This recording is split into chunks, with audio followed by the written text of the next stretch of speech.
नमस्कार साथियों, मैं प्रसाद आप सभी साथियों का स्वागत करता हूं आपके अपने चैनल पर। तो जैसा कि आपको देख रहे होंगे कि हम घटना चक्र की आई दृष्टि मैगजीन को पढ़ रहे हैं, जिसके तहत हमने 15 क्लासेस पिछले ले चुके हूं। ठीक है, जिसमें हमने राष्ट्रीय महत्व के जो भी एक साल के करंट अफेयर हैं, 1 सितंबर से लेकर 31 सितंबर तक का जो 2024 तक के सारे करंट अफेयर को कवर कर लिया।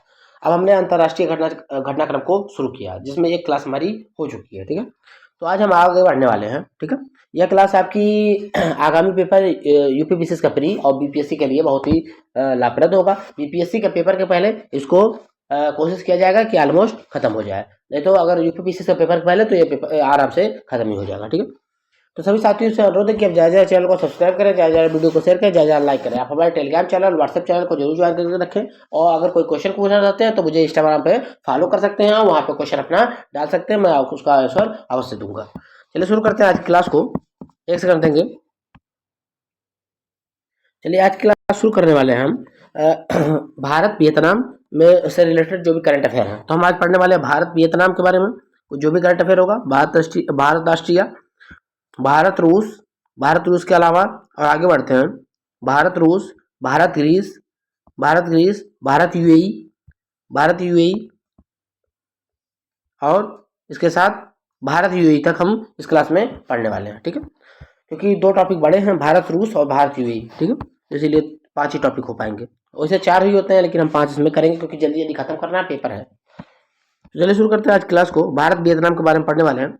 31 जुलाई से 1 अगस्त के मध्य वियतनाम के प्रधानमंत्री फाम मिनचिन ने भारत की राजकीय यात्रा की। तो फाम चिन पूछ सकता है कि प्रधानमंत्री कौन है? वियतनाम के फाम मिनचिन, जो जल्दी बने हैं, पिछले साल ही बने हैं। फाम मिनचिन ने राजकीय यात्रा की है भारत की। ये दोनों देशों के प्रधानमंत्रियों ने वियतनाम के नाथ त्रांग स्थित दूर संचार विश्वविद्यालय में आर्मी सॉफ्टवेयर पार्क का संयुक्त रूप से वर्चुअली उद्घाटन किया। तो दोनों देश के प्रधानमंत्री जब भारत और वियतनाम के नाथ त्रांग स्थित दूर संचार विद्यालय में आर्मी सॉफ्टवेयर पार्क संयुक्त रूप से वर्चुअली उद्घाटन किया है। ठीक है, इस पार्क का निर्माण भारत की सहायता से किया गया है। वियतनाम द्वारा CDRI coalition and disaster resilient infrastructure में शामिल होने की घोषणा की गई है। दोनों देशों के मध्य 2024 से 28 के मध्य व्यापक रणनीतिक साझेदारी के कार्यान्वयन के लिए कार्य योजना पर हस्ताक्षर किया गया है। मतलब कार्य योजना बनाई गई है 24 से 28 के बीच में। क्या कार्य योजना रहेगी दोनों देशों के मध्य, उसके भी हस्ताक्षर हुआ है। उल्लेखनीय है कि विकसित भारत 2047 के विजन की तरह ही वियतनाम ने 2045 नामक विजन शुरू किया है। तो वियतनाम 2045 नामक विजन शुरू किया है। हो सकता है कि विकसित भारत 2047 की तरह ही किस देश ने ही अपने देश को विकसित करने के लिए योजना बनाई है, तो वियतनाम देश है। ठीक है, कुल 9 समझौतों पे हस्ताक्षर हुए हैं। कितने पे? 9 समझौते या MOU पे हस्ताक्षर हुए हैं। रक्षा खरीद के लिए भारत सरकार द्वारा वियतनाम सरकार को प्रदान की गई $300 बिलियन की ऋण सहायता के तहत ऋण समझौते हस्ताक्षर हुए हैं। लोथल गुजरात में राष्ट्रीय समुद्र विरासत परिसर के विकास एवं सहयोग पर MOU समझौता हुआ। तो जो लोथल में राष्ट्रीय समुद्र विरासत परिसर है, उसको बनाने के लिए भी भारत और वियतनाम के बीच में समझौता हुआ। $300 मिलियन हमने ऋण दिया है रक्षा उत्पाद खरीदने के लिए, तो उसमें भी हमने समझौता किया है वियतनाम के साथ। आगे बढ़ते हैं, भारत राष्ट्रीय संबंध। प्रधानमंत्री मोदी ने ऑस्ट्रिया की आधिकारिक यात्रा संपन्न की। तो आधिकारिक यात्रा पे गए थे प्रधानमंत्री मोदी 9 जुलाई से 10 जुलाई के मध्य में। ऑस्ट्रिया के चांसलर कार्ल नेहमर के निमंत्रण पर आयोजित की गई थी। तो ऑस्ट्रेलिया के चांसलर कौन है? कार्ल नेहमर, जिन्होंने प्रधानमंत्री मोदी को ऑस्ट्रिया बुलाया था। विगत 41 वर्षों में किसी प्रधानमंत्री की पहली यात्रा। तो 41 वर्षों में पहली यात्रा। इससे पहले 1983 में तत्कालीन प्रधानमंत्री इंदिरा गांधी ने ऑस्ट्रिया की यात्रा की थी।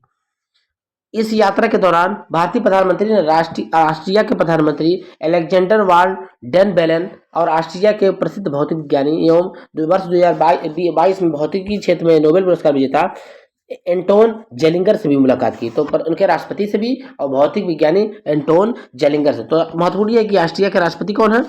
तो अलेक्जेंडर वान डेन बेलेन। ठीक है, ध्यानतव्य है कि दोनों देशों के बीच नवाचार एवं मित्रता, देखो किस किस नवाचार और उद्यमिता को बढ़ावा देने के लिए Bharat Austria startup bridge launch किया गया। Bharat Austria startup bridge launch किया गया है नवाचार को बढ़ावा देने के लिए। ऑस्ट्रिया क्या है? अब ऑस्ट्रिया के बारे में पढ़ते हैं। ऑस्ट्रिया मध्य यूरोप देश है। निम्न प्रमुख संगठनों एजेंसियों के मुख्यालय सचिवालय वियना ऑस्ट्रिया की राजधानी में स्थित है। तो जो वियना है उसकी राजधानी है। यहाँ पे ये जो 5 संगठन है इनकी राजधानियाँ हैं, जो मतलब कि इनके हेडक्वार्टर हैं। IAEA international atomic energy agency का है। United Nation industrial development organisation का, United Nation office on drug and the crime का, organisation of the securities and the cooperative Europe, इन सब का मुख्यालय आपके ऑस्ट्रिया के वियना में स्थित है। आगे बढ़ते हैं। भारत रसिया संबंध या भारत रूस संबंध बहुत ही इंपॉर्टेंट है। भारत रूस संबंध इसको और अच्छे से पढ़ेंगे, क्योंकि भारत और रूस के बीच में क्या क्या करंट के घटना हुए हैं एक साल के अंदर, उनको हम अच्छे से पढ़ने वाले हैं। उसी से तो संबंध बनेंगे। रूस के राष्ट्रपति व्लादिमीर पुतिन के निमंत्रण पर 8 जुलाई से 9 जुलाई के मध्य मॉस्को की यात्रा की संपन्न की किसने? प्रधानमंत्री नरेंद्र मोदी ने। इस यात्रा के दौरान 22वां भारत रूस वार्षिक शिखर सम्मेलन आयोजित किया गया। तो 22वां भारत रूस वार्षिक शिखर सम्मेलन भी आयोजित किया गया। 21वां भारत रूस वार्षिक शिखर सम्मेलन का आयोजन दिसंबर 2021 में नई दिल्ली में हुआ था।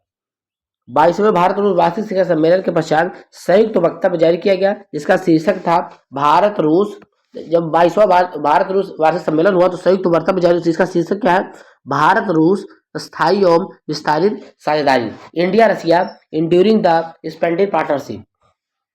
दोनों नेताओं ने 2030 तक 100 बिलियन डॉलर के द्विपक्षीय व्यापार लक्ष्य निर्धारित किया है। 2030 तक कितने डॉलर का द्विपक्षीय? 2030 तक 100 बिलियन डॉलर के द्विपक्षीय व्यापार का लक्ष्य को निर्धारित किया है भारत और रसिया ने। आगे बढ़ते हैं। चेन्नई व्लादिवोस्तोक समुद्री गलियारा, देखो एक शुरुआत किया गया चेन्नई से व्लादिवोस्तोक तक। देखिए जैसे यहाँ पे इंडिया है, इंडिया यहाँ पे चेन्नई है, इधर रसिया के इधर वाले पार्ट में व्लादिवोस्तोक है, मतलब जापान वाली तरफ व्लादिवोस्तोक है। तो यहाँ से समुद्री गलियारा शुरू किया जाना है। भारत और रूस चेन्नई व्लादिवोस्तोक समुद्री गलियारे को कार्यान्वित करने के लिए सक्रिय रूप से कार्य करने हेतु तत्पर है। जानता है कि 2019 में भारत रूस ने अपने संबंधित शहरों यथा चेन्नई व्लादिवोस्तोक स्थित बंदरगाहों को वापस संबद्ध करने के लिए मंशा की घोषणा की थी। तो इसकी घोषणा कब की गई थी? 2019 में इसकी घोषणा की गई थी। आगे बढ़ते हैं। व्यापार एवं परिवहन कनेक्टिविटी में सुधार करने के उद्देश्य से भारत और रूस में ईरान के साथ मिलकर अंतर्राष्ट्रीय उत्तर दक्षिण परिवहन गलियारा प्रारंभ किया। तो अंतर्राष्ट्रीय उत्तर दक्षिण परिवहन गलियारा किसने शुरू किया है? भारत और रसिया ने शुरू किया है। चेन्नई व्लादिवोस्तोक समुद्री गलियारे के निर्माण के बाद भारत और रूस के सुदूर पूर्व क्षेत्र के बीच में माल परिवहन के लिए आवश्यकता 16 दिन तक कटौती हो जाएगी। तो 16 दिन तक की यात्रा कटौती हो जाएगी, ठीक है, 16 दिन यात्रा कम हो जाएगी। दोनों देशों के बीच माल परिवहन वर्तमान में 40 दिन लगते हैं, लेकिन जब व्लादिवोस्तोक से चेन्नई की यात्रा होगी तो 24 दिन लगेगा। आपको पता है ना। देखिए ये इंडिया है, देखिए ये एक सेकंड देखिए हम बता दें, ये इंडिया है, यहाँ पे इंडिया है, यहाँ पे चेन्नई है, ठीक है। अब यहाँ पे रसिया है पूरा, ये रसिया है पूरा, ऊपर वाला रसिया है ना, यहाँ पे बीच में अन्य सारे देश चाइना है, और यहाँ पे रसिया, यहाँ पे आपका छोटू सा जापान है, तो यहाँ पे आपका व्लादिवोस्तोक है, यहाँ पे अखोस्तक की खाड़ी के पास। तो यहाँ से आप यहाँ तक जा सकते हैं। यहाँ से जाएंगे लक्षद्वीप में, यहाँ सुमात्रा से होते हुए, यहाँ से होते हुए दक्षिण चीन सागर से होते हुए, यहाँ से जापान के किनारे से होते हुए यहाँ व्लादिवोस्तोक पहुंच जाएंगे, ठीक है। आगे बढ़ते हैं। प्रधानमंत्री की रूस यात्रा के दौरान 9 एमओयू पर समझौता हुआ। तो बहुत महत्वपूर्ण है, कितने एमओयू पर हस्ताक्षर हुए? 9 एमओयू समझौतों पर हस्ताक्षर हुए हैं, जिसमें कुछ मुख्य हैं। वर्ष 2024 से 29 की अवधि के लिए रूस के सुदूर पूर्व क्षेत्र में व्यापार, आर्थिक और निवेश क्षेत्रों को सहयोग का कार्यक्रम, जलवायु परिवर्तन और नैनो कार्बन विकास के मुद्दे पर एमओयू, मानचित्र कला के सामान्य क्षेत्र में सहयोग के संबंध में एमओयू, ध्रुवीय क्षेत्रों में अनुसंधान और लॉजिस्टिक के सहयोग में एमओयू, प्रसारण के क्षेत्र में सहयोग में एमओयू, ठीक है। तो ये महत्वपूर्ण कुछ एमओयू हैं, समझौते हैं भारत और रसिया के बीच में। रूस का सर्वोच्च राजकीय सम्मान भी मिला है, किसको मिला? प्रधानमंत्री नरेंद्र मोदी को रूस का सर्वोच्च राजकीय सम्मान मिल गया है। तो 9 जुलाई 2024 को मॉस्को के क्रेमलिन स्थित सेंट एंड्रूज हॉल में आयोजित एक विशेष समारोह में रूसी राष्ट्रपति व्लादिमीर पुतिन के प्रधानमंत्री नरेंद्र मोदी को सर्वोच्च नागरिक राजकीय सम्मान दिया है। The order of the Saint Andrews the apostle से सम्मानित किया गया है। प्रधानमंत्री नरेंद्र मोदी इस पुरस्कार को सम्मानित होने वाले पहले भारतीय नेता हैं। भारत रूस संबंधों को बढ़ावा देने में उनके योगदान के लिए उन्हें पुरस्कार प्रदान किया गया। प्रधानमंत्री को इस पुरस्कार से सम्मानित किए जाने की घोषणा 2019 में की थी। तो इसकी घोषणा 2019 में की गई थी, 2024 में दिया गया है। इस पुरस्कार की स्थापना 300 वर्ष से अधिक समय पूर्व की गई थी।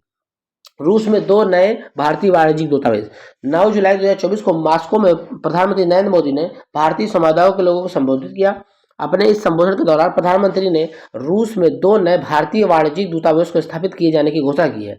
2 नए वाणिज्यिक दूतावास के शहरों में कजान दो शहरों कजान और याकातेरिनबर्ग में और कजान में किया जाएगा। तो एक मास्को में ही है और दो और दूतावास कजान और याकातेरिनबर्ग में दो दूतावास बनाने की घोषणा प्रधानमंत्री नरेंद्र मोदी ने की है। आगे बढ़ते हैं। भारत ग्रीस के बीच में करंट अफेयर क्या क्या हुए हैं एक साल के अंदर, उसको देखते हैं। भारत ग्रीस 21 से 22 फरवरी 2024 को ग्रीस के प्रधानमंत्री किरियाकोस मित्सोटाकिस ने भारत की राजकीय यात्रा की। तो ग्रीस के प्रधानमंत्री कौन है? Kyriakos Mitsotakis. इन्होंने नई दिल्ली में 9वें रायसीना संवाद में मुख्य अतिथि को मुख्य वक्ता में शामिल हुए। तो बहुत इंपॉर्टेंट है ये, इन्होंने रायसीना डायलॉग जो 9वां हुआ है वहाँ पे मुख्य अतिथि बने हैं, ठीक है, नई दिल्ली में मुख्य अतिथि और मुख्य वक्ता के रूप में भाग लिया है। 9वें संस्करण का आयोजन फरवरी में किया गया था रायसीना संवाद का। नरेंद्र मोदी ने 21 फरवरी को 2024 को रायसीना संवाद 2024 का उद्घाटन किया। केंद्रीय विषय इसका क्या था, इसका थीम क्या था? तो रायसीना संवाद 2024 का केंद्रीय विषय चतुरंग संघर्ष प्रतियोगिता सहयोग चतुरंग था। तो इसका केंद्रीय विषय चतुरंग था, मतलब चतुरंग मीन्स संघर्ष प्रतियोगिता सहयोग निर्माण, चतुरंग मतलब कॉन्फ्लिक्ट कॉन्टेस्ट कोऑपरेट और क्रिएट, ये चार, इसको चतुरंग कहा गया है। ये केंद्रीय विषय इसका था, ठीक है। साथ ही यात्रा के दौरान ग्रीस के प्रधानमंत्री ने मुंबई का भी दौरा किया। उल्लेखनीय कि रायसीना संवाद भू राजनीतिक और भू अर्थशास्त्र पर भारत का प्रमुख सम्मेलन है।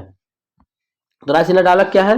भू राजनीतिक और भू अर्थशास्त्र पर एक सम्मेलन है भारत का। इसका आयोजन ऑब्जर्वर रिसर्च फाउंडेशन के सहयोग से केंद्रीय विदेश मंत्रालय द्वारा किया जाता है। प्रधानमंत्री की भी ग्रीस यात्रा की है ना, प्रधानमंत्री ने भी ग्रीस यात्रा की थी 2023 में। ग्रीस के प्रधानमंत्री किरियाकोस मित्सोटाकिस के निमंत्रण पर प्रधानमंत्री नरेंद्र मोदी ने 25 अगस्त 2023 को ग्रीस की राजकीय यात्रा की थी। यह पिछले 40 वर्षों में किसी प्रधानमंत्री की पहली यात्रा। उल्लेखनीय कि 1983 में भारतीय प्रधानमंत्री इंदिरा गांधी ने यात्रा की थी। साथ ही यात्रा के दौरान दोनों देशों को भारत ग्रीस द्विपक्षीय संबंधों को रणनीतिक भागीदारी के स्तर पर उन्नत करने का निर्णय लिया है। 25 अगस्त 2023 को ग्रीस के राष्ट्रपति कैथरीन सकेलारोपोulou के प्रधानमंत्री नरेंद्र मोदी ने the grand cross of the order of the honour से सम्मानित किया गया। तो मतलब जो ग्रीस के राष्ट्रपति थे उन्होंने वहाँ का ग्रेड सम्मान, जो सर्वोच्च सम्मान है, वो प्रधानमंत्री को दिया 25 अगस्त को, ठीक है। The grand cross of the order of the honour, the grand cross of the order of the order, ठीक है। श्री नरेंद्र मोदी ने यह सम्मान प्राप्त करने वाले पहले विदेशी शासनाध्यक्ष हैं। अब सबसे ज्यादा महत्वपूर्ण है भारत यूएई के बीच संबंध में, क्योंकि देखिए भारत के बहुत सारे लोग यूएई जाते हैं काम करने के लिए, नौकरी करने के लिए, या और बहुत सारे बिजनेस भी करते हैं लोग। भारत यूएई के बीच में देखते हैं। 13 से 14 फरवरी 2024 के दौरान प्रधानमंत्री नरेंद्र मोदी ने यूएई की आधिकारिक यात्रा की फरवरी के महीने में। यह प्रधानमंत्री के रूप में श्री नरेंद्र मोदी की यूएई की 7वीं यात्रा। तो यूएई की 7वीं यात्रा है ये। इसके पूर्व भी प्रधानमंत्री ने विश्व जलवायु कार्रवाई शिखर सम्मेलन में 30 नवंबर से 1 दिसंबर के बाद यूएई की यात्रा की थी। तो विश्व जलवायु कार्रवाई शिखर सम्मेलन में भी यूएई की यात्रा प्रधानमंत्री नरेंद्र मोदी ने की थी। ज्ञातव्य है कि विश्व जलवायु कार्रवाई शिखर सम्मेलन UNFCCC COP28 का उच्च स्तरीय खंड है। प्रधानमंत्री ने सह यूएई की यात्रा के दौरान दोनों नेताओं भारतीय प्रधानमंत्री यूएई के राष्ट्रपति की उपस्थिति में निम्न प्रमुख समझौते पर हस्ताक्षर हुए। द्विपक्षीय निवेश संबंध में हस्ताक्षर हुए हैं। और कौन कौन से में हुए हैं? द्विपक्षीय निवेश संबंध, राष्ट्रीय समुद्री विरासत परिषद, यह परिसर लोथल गुजरात में निर्माणाधीन है, इसके लिए भी समझौता हुआ।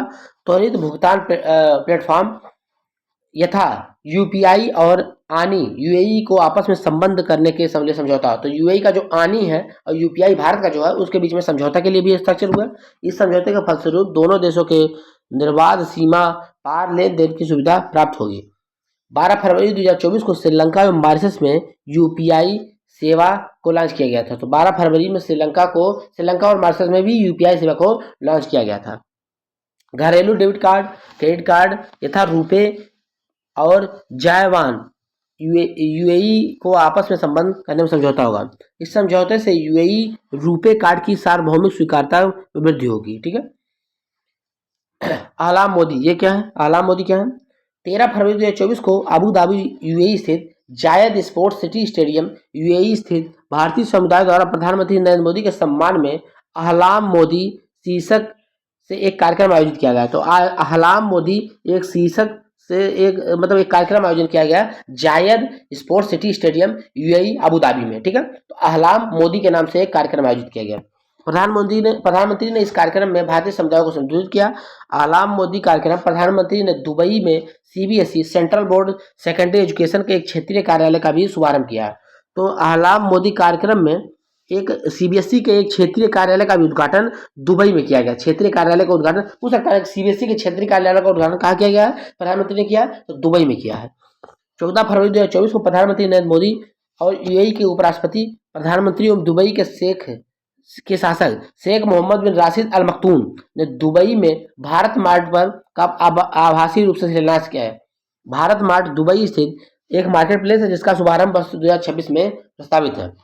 उल्लेखनीय कि यूएई के राष्ट्रपति शेख मोहम्मद बिन जायद अल नाहयान 9 से 15 जनवरी 2024 के मध्य गुजरात भारत की आधिकारिक यात्रा की थी।